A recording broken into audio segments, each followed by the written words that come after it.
Marrja e një makine me qera është kthyer tashmë në normalitet në Tiranë, por një shoqat ambientalistësh ka rikthyer traditën e humbur 20 vjet më parë, ato të biçikletave me qera. Mini parkingu i improvisuar i biçikletave në zonën e Shallvareve ka tërhequr vëmendjen e shumë të rinjve. Shëtitjen e njërit prej tyre, studentit Marcel Mane, e ndoqëm me kamerën tonë. Biçikleta nuk është thjesht një mjet, por në fundit është dhe sport. Dhe si çdo qytetar i cili nuk ka mundësi të marrë një makinë ose një mjet tjetër për të lëvizur, le ta quajmë biçikletën si mundësia më e mirë. Si garanci për marrjen e një biçiklete është lënia e kartës së identitetit, ndërsa tarifa është 30 lekë ora, një shumë modeste për të nxitur përdorimin e tyre.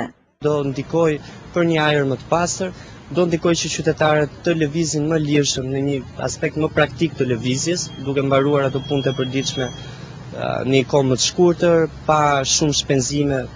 Varësisht 150 veta janë në ditë që në të cilët më frekuentojnë biçikletat tona.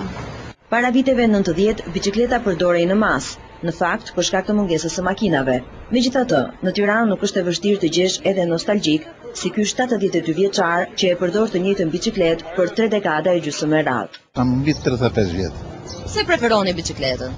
Unë nuk e që do të kam se më dhanin kamët. Edhe biçikleta më ndihmon për atë punë. Kjo është pa pare. Makinat do lekë, do benzinë, do shkëmbime. Kjo i ka të leta, ato shpenzime. Megjithatë, tregtarët na pohojnë se shitjet e biçikletave nuk janë në ditët më të mira, madje shitjet gjatë një muaji janë përgjysmuar. Më përpara mund të shkosh edhe 20. Tani 8, 9. Po ka biçikleta që shkojnë ke 50.000 lekë, 60.000 lekë që janë të përdorura. Ka dhe biçikleta të reja që pastaj variojnë nga 150, 200, ka biçikleta të shtrenjta.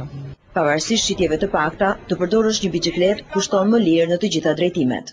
Sa mund shkojë servisi një biçiklete? Po varet nga defektet që mund të ketë biçikleta. Po 500 lekë të reja. Ekspertët e policisë rrugore pohojnë se përdorimi i biçikletës do lehtësonte edhe trafikun e rënduar të Tiranës. Biçikleta është mjet lehtësues normalisht, por sa i përket trafikut, por problemi është sepse në pjesën më të madhe të rrugëve të Tiranës nuk ka vende ku mund të çarkullojnë ose pjesë të caktuar në pjesë të rrugëve ku mund të kalojnë lehtësisht biçikletat. Vizimet e trotuareve janë një tjetër mënyrë për të ardhur në ndihmë përdoruesve të biçikletës, edhe pse ky mjet lëvizjeje është vetëm një ditë në vëmendje të politikanëve ndër vite, kur ata bëjnë shohun e radhës në ditën pa makina.